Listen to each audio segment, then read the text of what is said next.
Hey, everybody, welcome to this first episode of the Daily Dealer Live. I'm your host, Sam Dark. And I'm Yuli DiMartino. And yes, we are live, broadcasting across all CDG platforms. Yuli, this is a CDG first. We're making history, and you are making it alongside us. And today, we've got an action-packed, content-heavy show for you. Thanks for joining the show. Yuli, who are you? Let's start there. The simplest way to describe me, right, would be a foodie stuck in a car guy's body, I guess, I've right? seen 20 you years in the across. business. Yeah, I've seen you across social media in the food, and obviously an incredible breadth of experience in automotive. I'm Sam Dark, COO, Top 10 Auto Group, Ziegler Auto Group, private auto group, and 30 years plus automotive experience. It's super exciting to be here, Yuli. So exciting. Today's such a monumental occasion. I mean, no one has done this. We are the first. Yeah. This is history in the making right here. And I got to tell you, you see you on social media. I've been on social media, done podcasts, done live things, done all the things.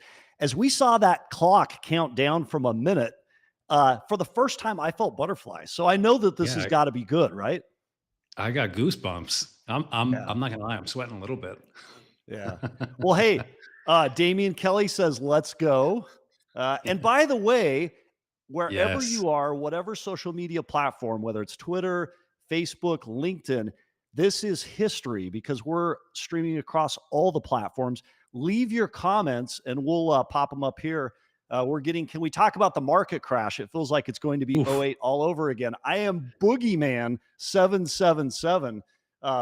What say you about that, Yuli? That's an interesting comment. Before man, we go Justin. to our first guest. Yeah. Yuli. Can we talk about, oh yeah, there we go. Yeah. I am Boogeyman 777. Nick De Filipino, let's go. And a bunch of those. And then, of course, our the founder of Car Dealership Guy, Yossi Levi. By the way, I think we may have our first guest today, Yuli. Already? Is this not the not a good time to bring let's go Car Dealership Guy? There you go. Let's go. Yo, I don't know how to contain my excitement. I'm about to like stand up here and do the hula. You know, like a little. We're like the Three Musketeers right now, breaking ground. Let's go. This is super Yossi, exciting. What does this mean to you to be all platforms, first automotive news show of this type, of this format, non-scripted the way it is, live, Yossi? What does it mean to you? Wow. This has been a long time in the working, right? So think about it. When Car Dealership Guy launched, the first flagship media property, the platform, was the podcast, right? Yeah. At this point, over 2 years ago. And a lot has changed since then. Look at the state of media, right? Think about the last election, how you consume news. News cycles have really, really compressed. Things are moving quicker. And one of the things that I felt is that we need to be quicker. We need to be more real time. We need to be more timely. We need to provide a forum for the industry to get real time news in a non-stuffy way, in a fun way that integrates what's happening on social media, where so much of today's discourse is in the industry. And it also integrates what dealers are seeing on the ground floor and other industry professionals and experts.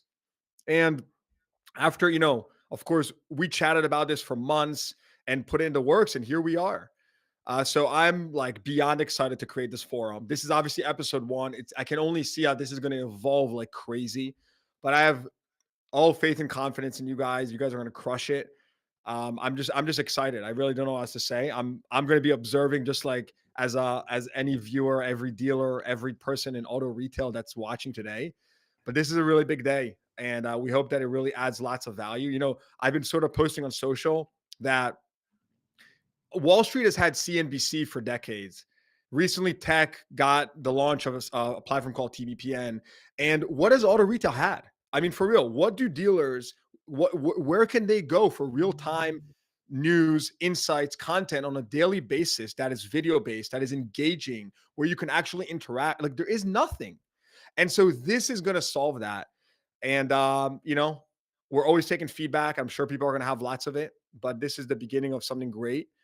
And that's really all I have to say. I'm just so excited to be here and have you guys co-host this. It's going to be amazing. Well, it's exciting to be part of this. Exciting to be part of this, not this experiment, but this show. We're going to see dealers on this show. We're going to get the elusive answer to the question that dealers ask every vendor walking through the door, which is, what's the economy like right now? What are sales like inside the dealership? What are you seeing trend-wise? That is our purpose here.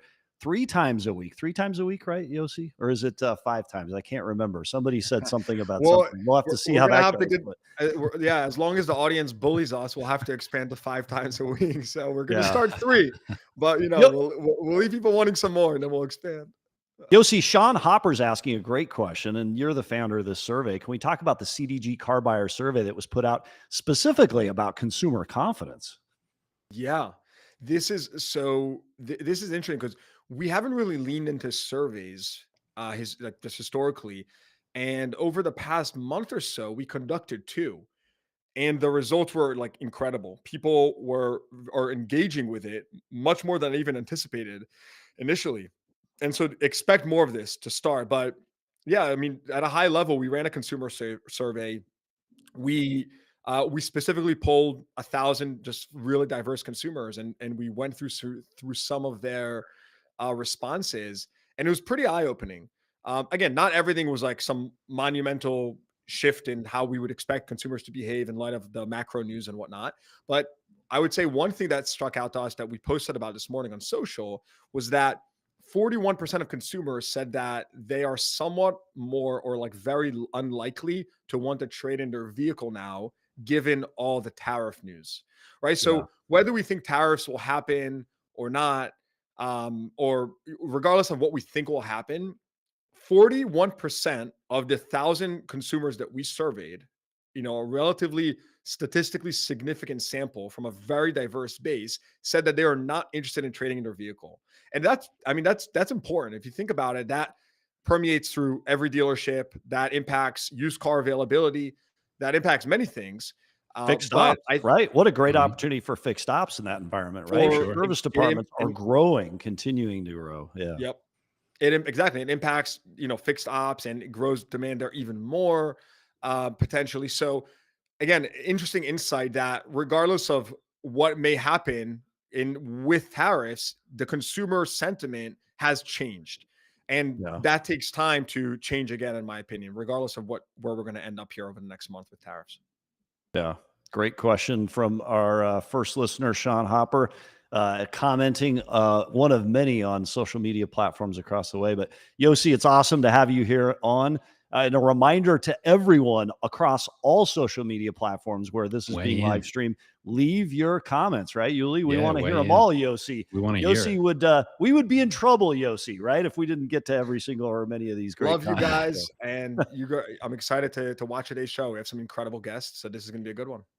All right. Oh, and I will say we will upload the full episode afterwards to the podcast. So if you missed it, if you're with a customer, if you're in the bathroom pooping, you can watch it, I guess, on your phone still. But regardless of what you're doing, we will upload it afterwards for on-demand streaming. So don't miss it. All right. All right. I love it. Very good. Thanks for joining us, Yossi. Yuli, should we turn into the news? Yeah, he brought up an interesting point. I always loved walking into the restrooms, right, at the dealerships, and you hear all the, I wonder, walking into one now, how many of our voices you'll hear echoing. Wait, are you asking if our voices will be heard on TVs, right? Oh, across they're the gonna computer be. screens They're across everywhere else. Yeah. Walk into a dealership restroom right now, and you'll hear you and I having this chat through how many stalls. Wednesday, Friday, 1 p.m. Eastern. This is where you can come to get your news and all the things that are relevant. So every sales tower, every sales desk, fixed operations, dealer office, hopefully this is playing. So exactly. All right. Bring us home, man. What do we got going on in the world today? All right. So this is out this morning and super fascinating. Nissan is phasing out select dealer incentive programs ahead of a major retail reset. So Yuli, what are we talking about here?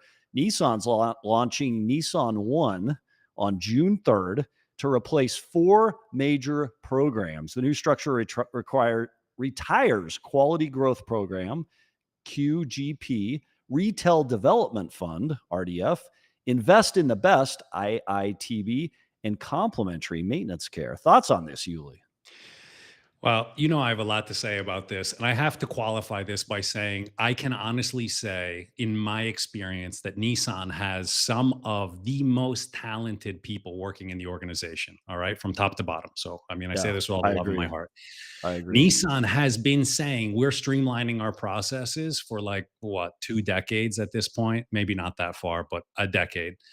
And the complementary maintenance, I don't know how to read that, right? That just rolled out the end of last year on 2025 models, and already they're going to roll it back. What's the story here? I mean, it was 2 oil changes, I think, nothing really substantial, but I don't understand.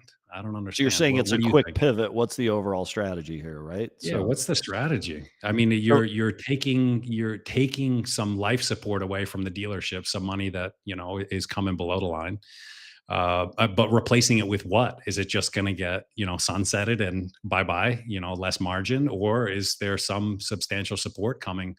In way of rebate or subvented rate? I don't know. So here's what Nissan's SVP of US marketing and sales said about this. He said any program that didn't help sell cars, improve dealer profitability, or enhance the customer experience has been eliminated as of this June 3rd update and change. He's also shifting decision making back to the US and partnering with the National Dealer Advisory Board. His focus is on restoring trust and aligning incentives with how dealers actually operate. So, again, going back to the comments on different platforms, it'd be interesting to see what Yeah. dealers, particularly Nissan dealers, are thinking as Nissan One promises this cleaner, simpler, and more dealer friendly incentive. It feels like a familiar narrative, right? To Oh my streamline, to God. make Yeah. things more simple. But, Listen, I you hope take they away a execute program effectively. that's new, Yeah. right? Yeah. Mhm. I hope they execute effectively. The vehicles are beautiful. I mean, but they really just need to simplify. They need to stick to something and give that added support and runway so dealers can stock effectively and know what's hot in the pipeline and stay confident in the product. I mean, that's the name of the game. Yeah. More details about this drop June 3rd, but the message from the team is already clear. We hear you, says the article. So, what's your favorite Nissan vehicle, Yuli? Since we're talking Ooh, in our are we 2025 talking real Nissan marketplace. vehicles? Because right, Yeah. as a car guy, I'd say the GTR, but I, Okay. I have to say that new Armada is stunning. I It's agree really, 100%. really a beautiful Yes. vehicle. And then, in full disclosure, I put my younger brother in the Aria, their EV. And while I'm not a big EV candidate, it's really an exceptionally beautiful vehicle. What You What about leased you? it to him. Yes. You Leased it, leased it yes, of to him. Yeah, course. yeah. And it was a killer lease back then, right? So, Oh my God, yeah. Brett Sutherland. Cell phone payment. Yeah, Brett Sutherland comes in on X and says, I agree with simplifying the process 100%. So, does this move simplify the process? Like I said, I don't see it as simplifying the process just yet. I see it as removing dollars to dealers. Let's see what the rest of it looks like before we can answer that question with any validity, right? Yeah. Well, the 800-pound gorilla in the room for Nissan, for Stellantis, for any auto manufacturer right now is what, Yuli? Tariffs. We're Tariffs, talking yeah. about tariffs continually, the opportunity and what lies ahead and some of the uncertainty. So, second up this week, Yuli, U.S. auto sales are recalibrating after tariff fueled frenzy.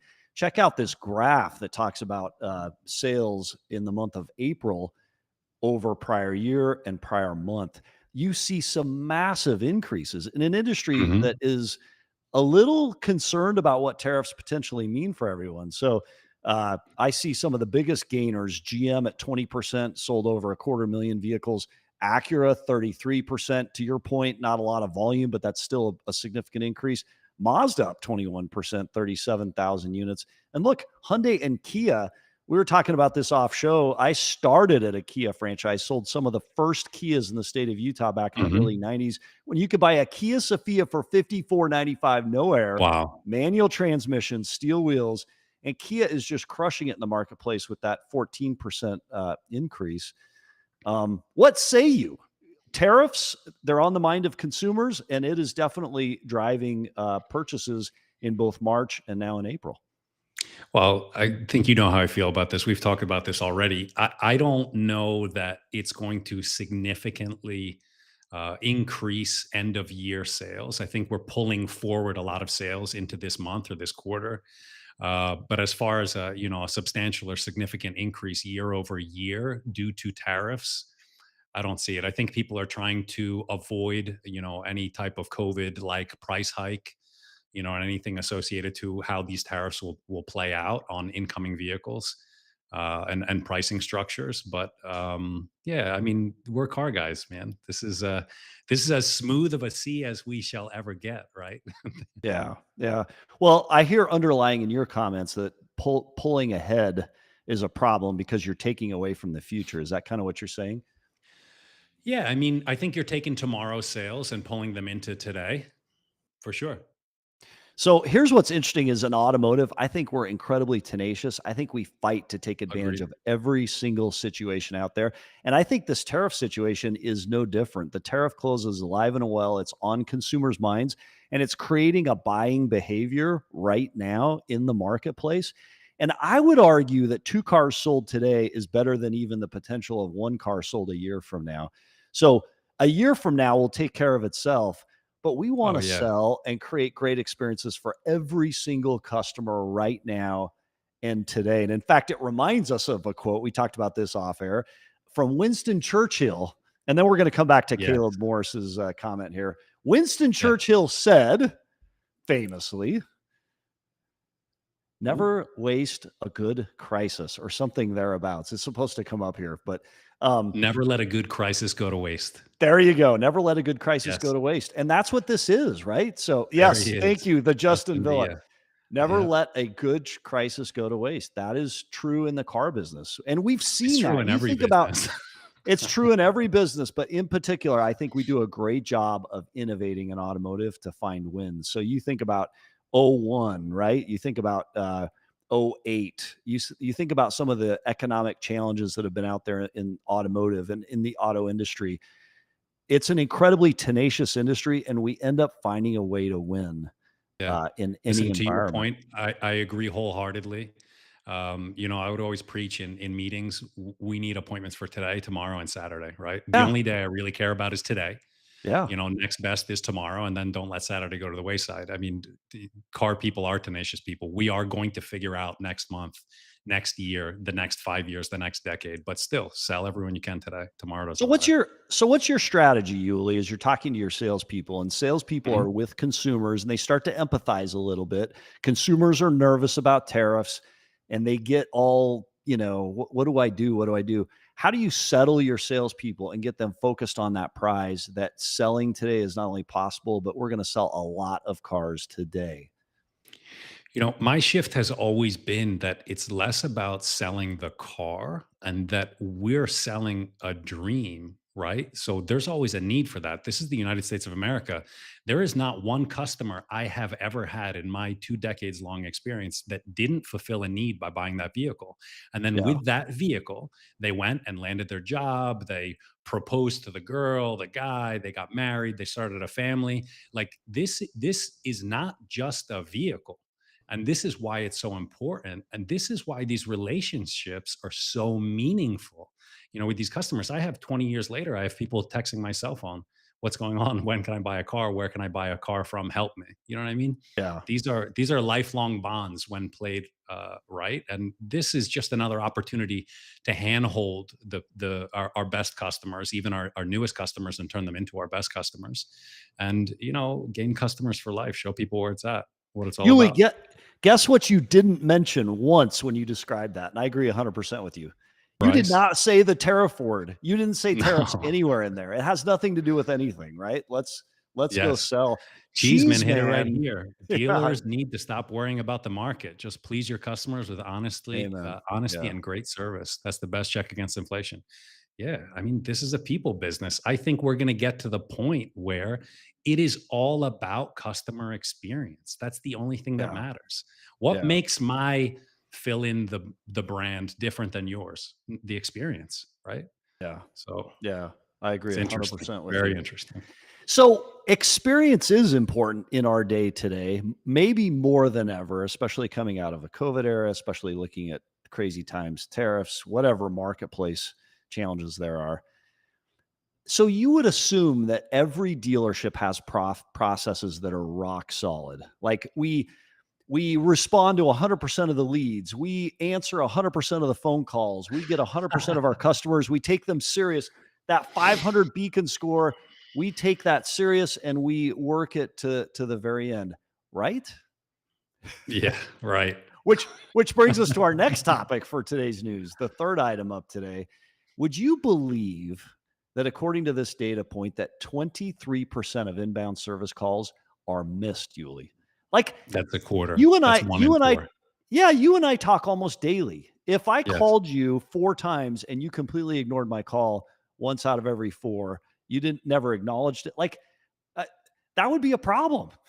It would be a huge problem. I mean, it would fundamentally erode this friendship that you and I have fostered over Yes. these last few months.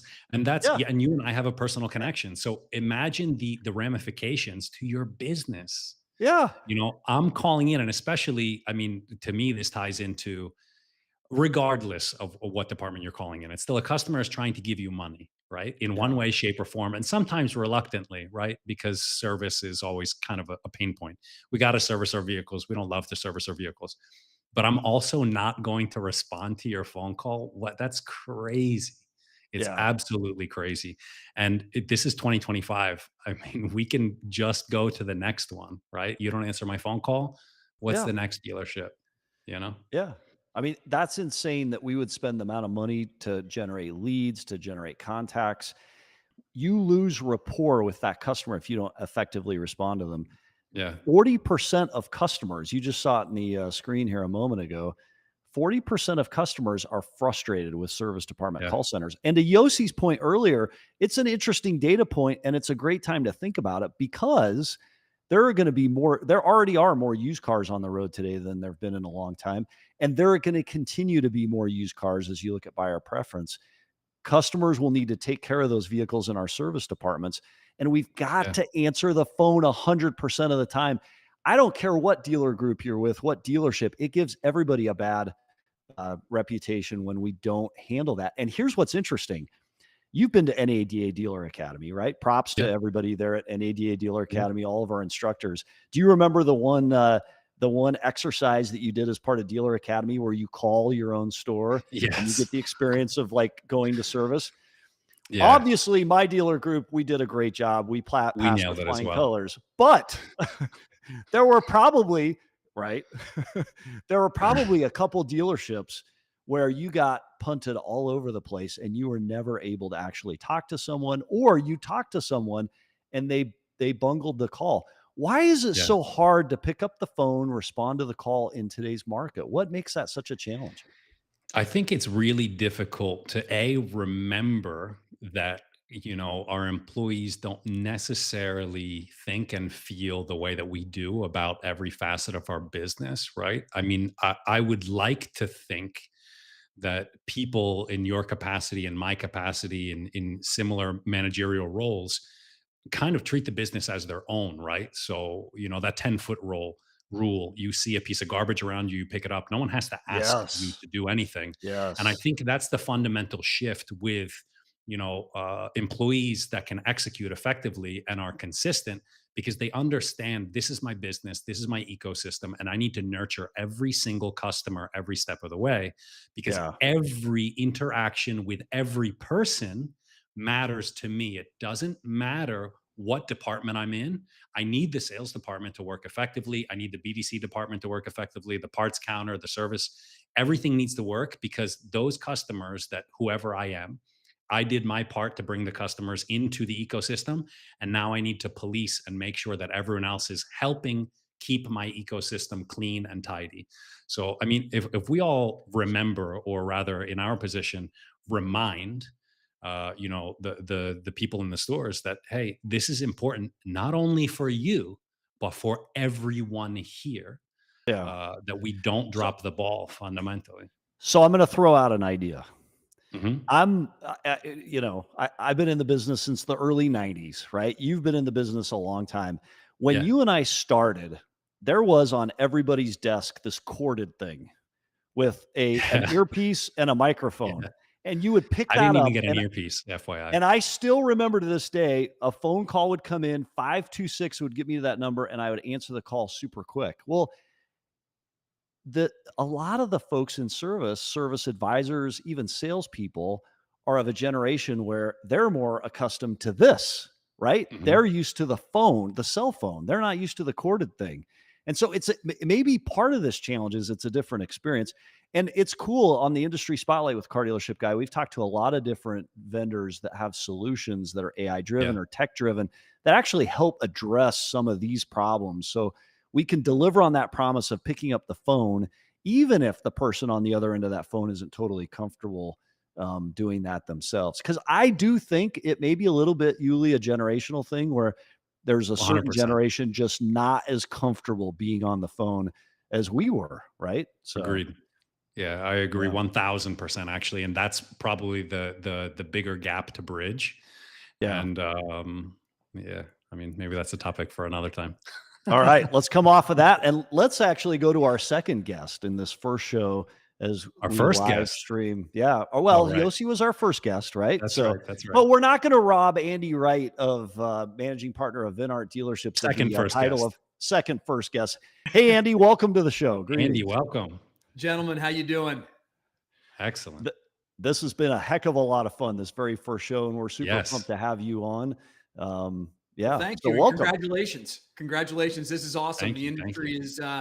is in need of something like this, and it's great to see you guys taking charge and excited to see what the content is that comes in the future. Yeah, we are as well. So, Yuli, I think you get the first question with Andy. So, Ooh, I get to pick your brain. I'm excited. I love the tie, by the way. Thank you. Thank you. I'm feeling a little, no, I'm too hot for a tie right now, but I am a little jealous. All right. So I got to ask, what's your definition of a great general manager today? And how do you think that's changed over the past decade? Wow, that's a great question out of the gate. I got to say hats off for that one. But yeah, I mean, hey, listen, for me, nowadays, probably just like it was 25 years ago before I got into business, what I think really defines a high performing quality general manager is straight up leadership capability, right? I mean, at the end of the day, everything rises and falls with leadership. And Hmm. it's something that we talk about all the time, whether it's in our quarterly meetings. We have quarterly strategic meetings with our leadership team, whether they be general managers or fixed ops directors or general sales managers, you name it. And we're constantly talking about the importance of leadership and what that means. Because in the absence of leadership, sort of chaos reigns supreme, right? I mean, you guys Yeah. know your operators. You know what happens when you don't have a strong voice that's empowered to lead in charge and at the helm and driving business day after day in the dealership. I mean, look at today's market right now, for example, guys. There is a tremendous amount of negativity out there right now. There's a tremendous Mm. amount of negative sentiment around consumer confidence, around business conditions, around all that type of stuff. But the reality of it is that if a dealership with a good general manager remains management driven instead of purely being market driven, you could still accomplish great things. And I can point to any number of people that have prominent positions throughout our industry that have been successful general managers. That's the one common thing they all have that's the one thing they all have in common is very strong leadership capabilities. They all know their numbers and they come to work every day with a plan and they work their plan with their team members. So that to me is the game changer. And it's amazing how despite everyone really kind of knowing that, people get caught up in the periphery. They get caught up in things that are not productive. And then it ends up manifesting itself in, frankly, a poor job at the end of the month, right? So yeah. it's really Yeah. that daily approach that matters the most. Can I make a hot take here? I called Sure. this almost a decade ago. I think we need to change the title.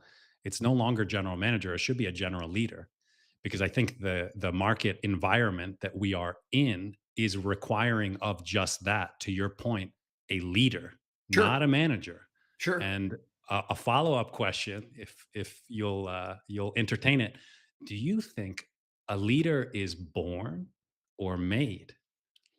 I think it's a combination of both, frankly. I think that people are born with leadership ability, but it really is the people that they surround themselves with, their mentors, if you will, that are Okay. able to extract, that leadership dynamic out of them, so that they can practically apply it to their day to day, their day to day routines and how they lead their people. So, yeah, the answer to that question, I really think, Yuli, is it's both. Yeah. No, I think So, you're right. so Andy, as you look to create this elite team delivering a great experience, how do you, what are some of the tips you would have to creating a culture where your folks want to stay and they want to grow and they're willing to stick with you thick and thin, challenge, great times and tough times?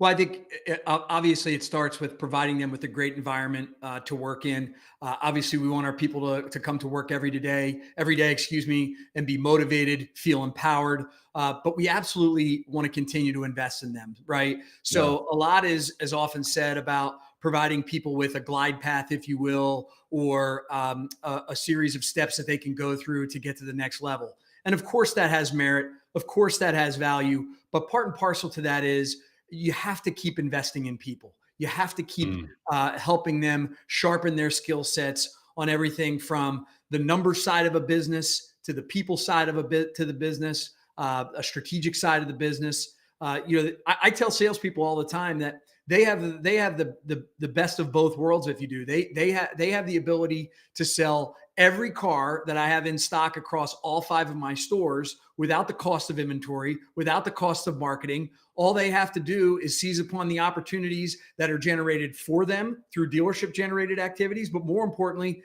the activities that they generate on their own. You couple those two together and they have a great opportunity to make a great living. They have full control over it.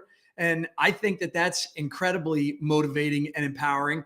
And so it's one of the great things that I love about this business. Now, obviously, as a dealer, I am incurring all those costs and whatnot. Yeah. So Yeah. we want to make sure investing. that, yeah, we want to make sure we're optimizing throughput and doing all that type of stuff. So we're always going to be, solutions oriented, goals oriented, outcomes based. That goes without saying. But we always want to do everything we can to make deposits in people's emotional bank accounts rather I than love withdrawals. that. And when we do that, A- great things happen. Andy, what do you think, in your experience as you're looking to grow and create this culture? What's the biggest myth as you're recruiting and bringing new team members in? What's the biggest myth out there about the automotive industry and what potential team members will face either in sales or service or office or whatever the department? What's the biggest myth you see that you have to overcome?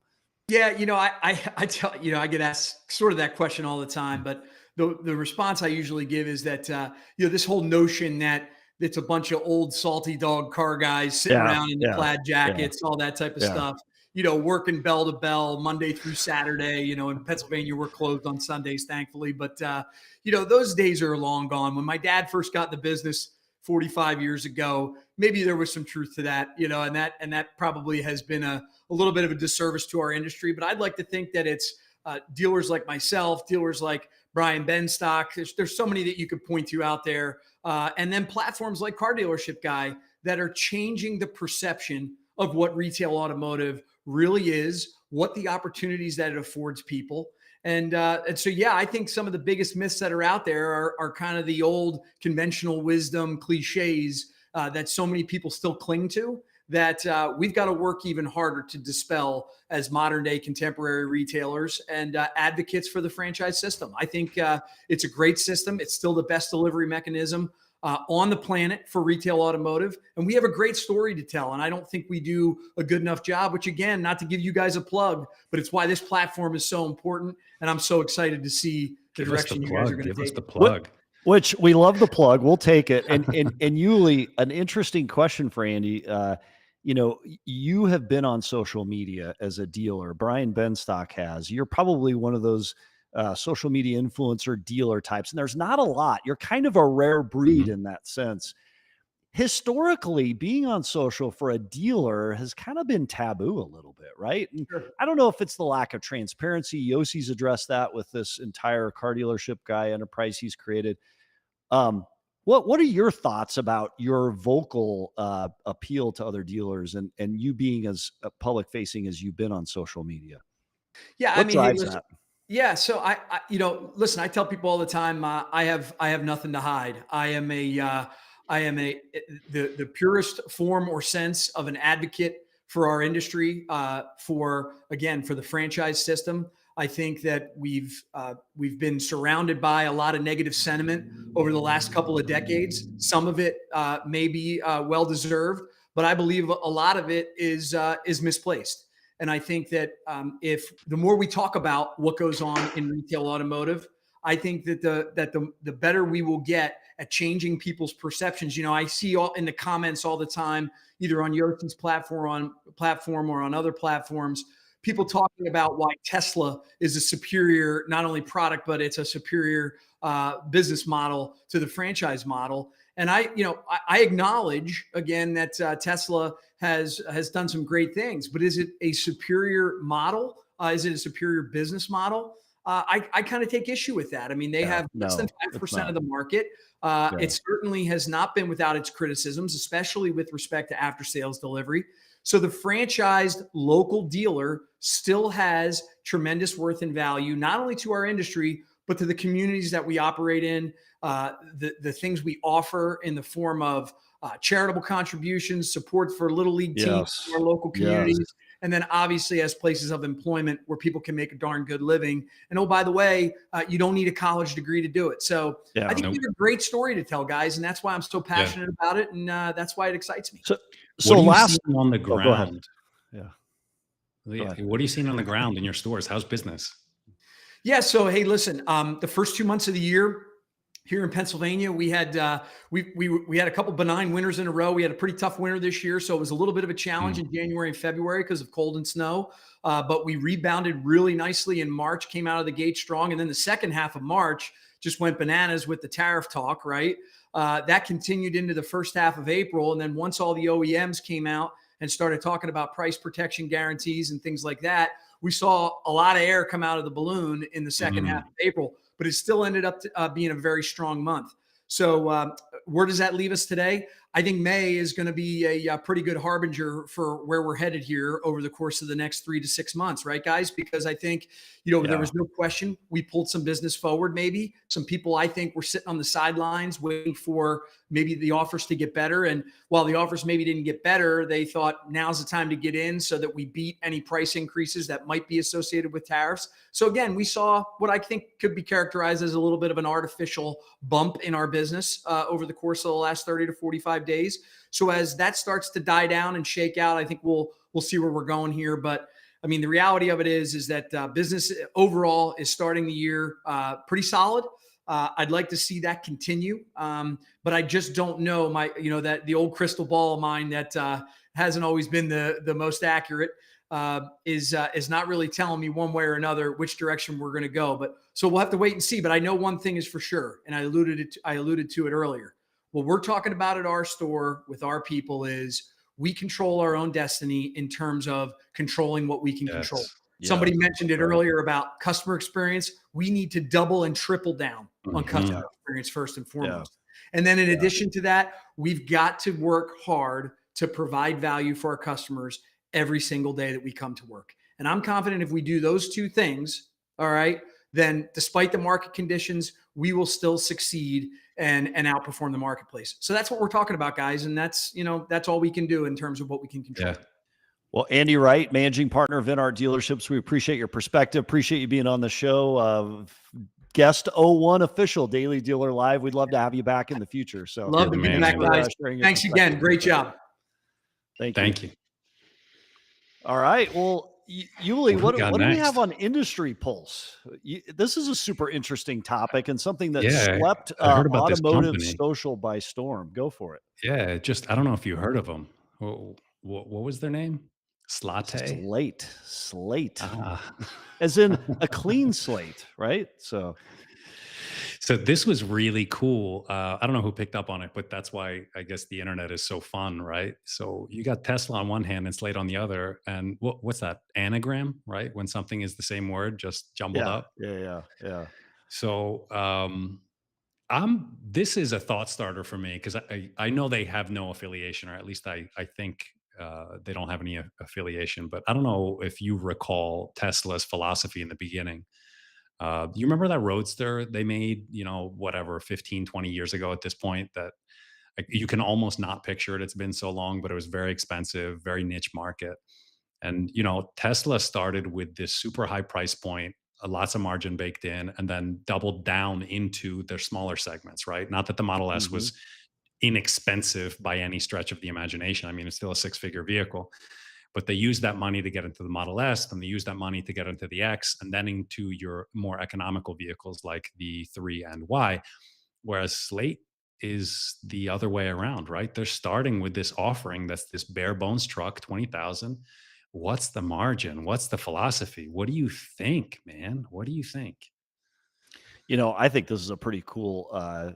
It's interesting how there can be time and opportunity converge to create kind of something cool in the marketplace. And I would imagine that a vehicle at this price point is going to do fairly well. That price point puts it similar to like a side by side, or you mentioned some of those trucks in Yeah. Europe, very inexpensive given what the Yeah, the marketplace is Ape. doing. Yeah. My question is, how are they going to distribute this product? Are they going to run it through the dealer network? Are they going to try to do it direct like Tesla did? They would be smart, I would imagine, to bring it through the dealer network, right?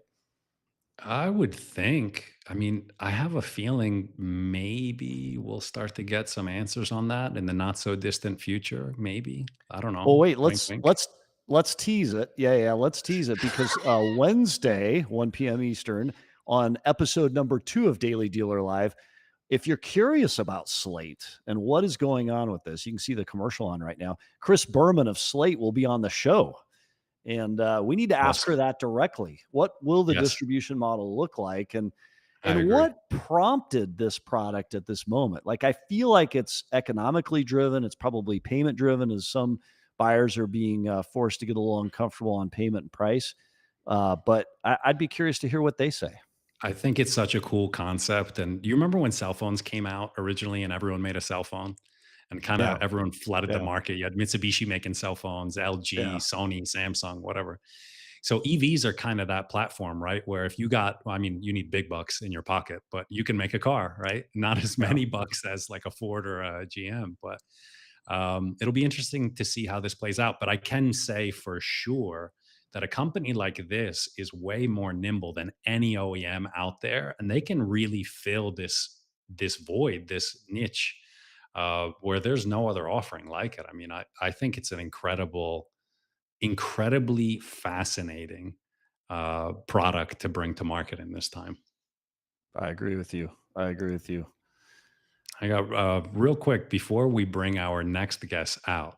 I got to remind everyone. So this episode is brought to you by CDG Recruiting. One of the craziest things about the car dealership platform is our direct access to literally thousands of dealerships and automotive employees. So naturally, we often hear this question: can you use your network to help me fill an open role in my company? Well, guys, we can. Building on the success of the free industry job board, we launched CDG Recruiting, a more hands on, white glove automotive recruiting service.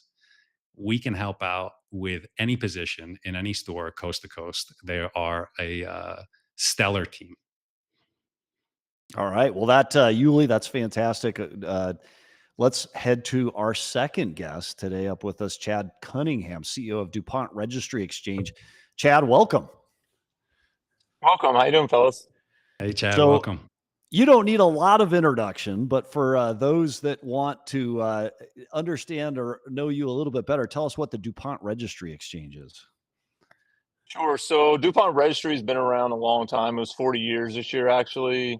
DuPont Registry Exchange is basically the car buying and selling part of it.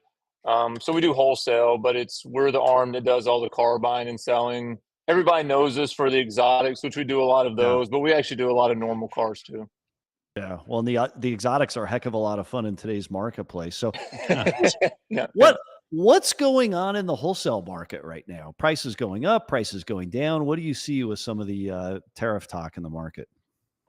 Yeah, it's been interesting. I always like the disruption, so I'm kind of into the tariff disruption, but it was kind of like what Andy talked about. It was like when the tariffs first came out, I feel like there was like this moment where everybody was like didn't know what to do. So it's almost like the wholesale market pulled back a hair. Then the general consensus seemed to be like, oh, it's going to, like, this is going to help the market. So then wholesale values jumped pretty quick.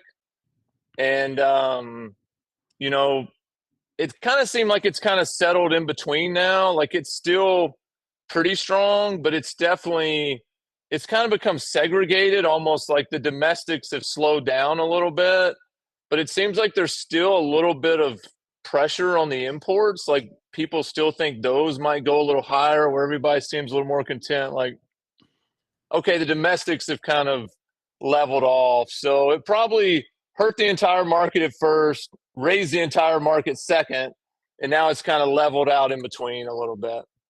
So in your exotic market space, what does your exotics buyer think about all this? Is it kind of above and beyond it? I mean, for many exotic brands, I wouldn't imagine that a little tariff is going to do much. If you want a name the exotic car, I would imagine they're going to buy it regardless. So yeah, I mean, it's definitely affected it. Like, one thing that happened, so when the tariffs were coming in too, the stock market kind of had that little pullback, whatever you want to call it. Like, it had its dip. And generally that does affect exotics. Like, when the stock market's getting hammered, exotics usually aren't great, because that is, those buyers are in the stock market normally. So, normally when the stock market was getting pulled back like that, we would be pretty cautious on exotics. But they're got all this pressure so fast from the tariffs that it almost like overran the stock market. So it's kind of a weird time, because the stock market's getting crushed, exotics are on fire, and we're telling all the buyers, like, buy all the exotics you can. The stock market's down 4% yesterday. So it really didn't make any sense, honestly, historically. But overall, the exotics have been pretty good, because it's like, the minute the tariff pressure came off a little bit, the stock market's done better. So I don't know if that's kind of pushed them forward, but that market's still been very strong. Like, for us right now, they're about as good as anything. How much volume are you seeing? On the exotics, or just overall? Overall, it seems like it's picked up a little bit. I mean, the overall wholesale market, we're still in like that little bit of hole from the COVID. This is like we're still in like the 2-3-year-old cars are kind of, we lost all those lease cars and everything. So the volume has been down a little bit in some of the normal stuff, I guess I'd say. And I guess overall it's probably still down versus where it's been in the past, but it still seems active. Like, there's plenty of cars out there, sales seem good. Overall, like, the wholesale market is honestly pretty strong. Like, I've been really surprised. It's almost like spring market came a little late. Like, that's kind of how it's behaving. Yeah. All right. So Yossi has a question for you here, but before we go there, I just have one question. If I'm a used car manager sitting watching the show, and you mentioned it, Chad, there is opportunity in every economic cycle we sit in. Where's the opportunity for a really good used car manager looking to acquire used inventory right now? Is it a price point? Is it a brand? Is it a segment? The stuff we see that's just red hot that I like hammer on my team every week is exactly what I just said. It's like a 2, 3, 4, 5-year-old car. Because those are the cars and it kind of doesn't matter what it is. Like, it can be a Chevy, GM, Kia to a Ferrari. Like, it kind of doesn't matter. Like, if it looks like a real trade-in, if it's a 3 to 4-year-old car with like 30, 40, 50K, that's nice. They're gold. And Chad, did you just is always kind of sorry. Did you just say that? Did you just tell used car managers across the country to go buy any 2 to 3-year-old used Ferrari? Because that's an exotic ultra luxury vehicle. Yeah. I think there would be a dealer that would fall off his chair. Don't go out and buy a Ferrari for just everybody, because that's whatever makes buy, sense for your store. Okay. Right. Whatever makes sense. Yeah. But yeah, that's the stuff that seems to be red hot that I really just don't see changing a lot, because we're still in that gap of it's going to take another depending on who you listen to, like till next year, I'd say we're not going to see that cycle turn. So, and what we seem to see does seem to kind of mirror on retail lots. And it's just like when those cars hit the block, you just know there's going to be a ton of dealers on them. So that's the stuff that's really hard to miss. So from your perspective, the flip of that question is, what would you avoid in today's marketplace? What would you be super careful about? And don't worry, it's just us. You're not giving away any crazy secrets. No, you're good. The newer EVs. stuff, like 24, 25 stuff has been soft just because I think there's more new inventory than there was in the past. Now the special stuff is okay, but if it's just kind of a generic 24, 25, I mean, not to, you bring up Slate and Tesla, and I'm a Tesla fan, like I should say, but it's definitely, they haven't been great of late. Like I think between some of the stuff in the news and politics, maybe somebody doesn't want their car keyed or whatever. Yeah. Like that's definitely been a tough market. EVs in general, they're okay. They're not great, but they've kind of settled into, I think at least the people that deal with them kind of know what to expect. Like they're a little more settled, but the Tesla market has been pretty tough. Like that's definitely one of the softer spots in the market. Yeah. It's helped Rivian though. I'd say the Rivians are a little better, Yeah. Do you think Slate will succeed in the market with what you know about it? I so do. Far? Will you watch Wednesday? All right. Yeah, I actually think they will. I'll definitely watch. I drive an electric as a daily quite a bit. Like I have a Tesla right now. I don't always have one, but I kind of come in and out of like something like a Urus and then back to a Tesla. The Teslas for like around town, like electrics, I'd say, are great. Like they're so easy.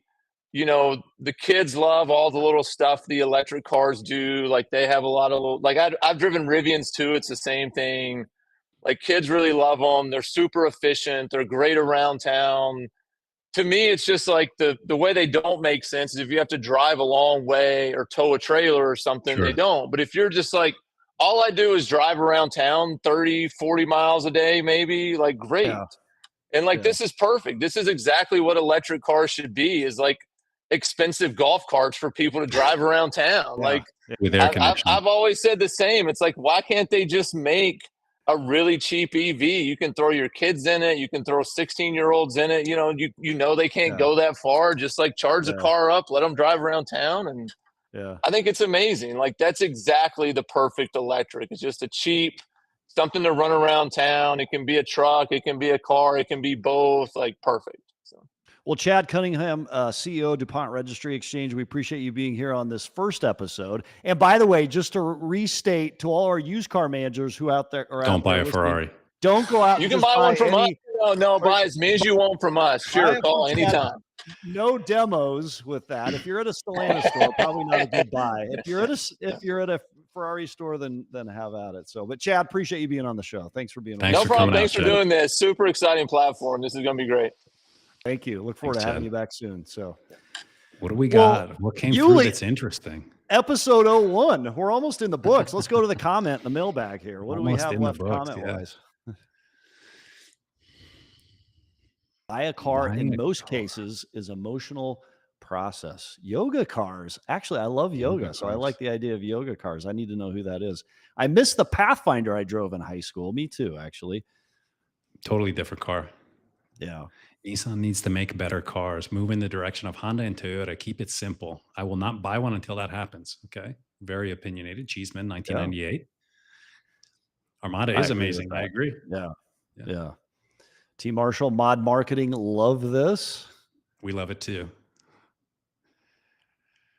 Are we getting to the point where customers want to do everything online? Phone calls are becoming a thing of the past.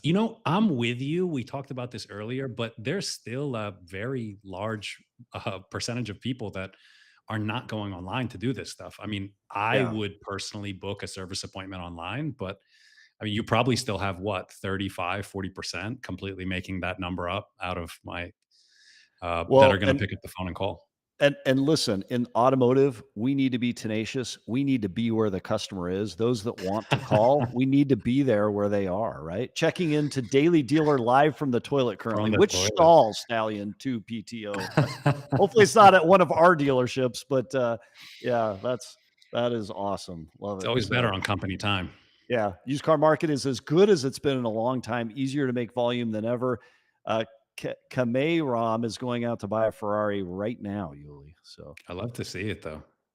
what a What a time to be time to alive. be alive. Actually, you know, isn't that true, Yuli? Like this is exciting. Exciting on a couple fronts. Automotive is still full of it is full of a ton of opportunity, and we're seeing that realized.